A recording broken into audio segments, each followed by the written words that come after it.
বেলাল হোসেন আপনি লিখেছেন আপনি আপনি জুন 24 সালে সিএনজি অ্যাক্সিডেন্ট করে হিপ জয়েন্ট উঠে যায়, ডাক্তার ট্রাকশন দিয়ে রাখে, তারপর ডাক্তার বলে এখন ঠিক আছে, কিন্তু হাঁটার সময় হিপ জয়েন্টে ব্যথা পাই।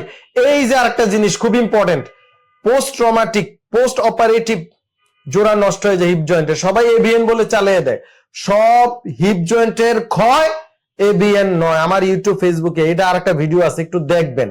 তো যাই হোক, আপনার এইটার চিকিৎসা হচ্ছে আপনি ইউটিউব ফেসবুকে গিয়ে আমার হিপ জয়েন্টের যে ব্যায়ামগুলো দিয়েছি এগুলা করবেন, এবং আপনাকে কিছু সাপ্লিমেন্ট দিতে হবে, সেই জন্য আপনি কষ্ট করে আমাদের কাছে আসতে হবে।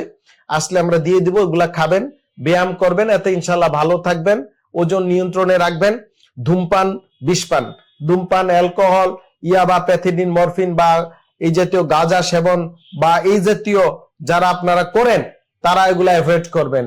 অনেক ছেলে মেয়েরা ওজন বাড়ানোর ওষুধ খায়, খিদা বাড়ানোর ওষুধ খায়, অপচিকিৎসা করে। Don't do this please, try to understand, এটা করা যাবে না।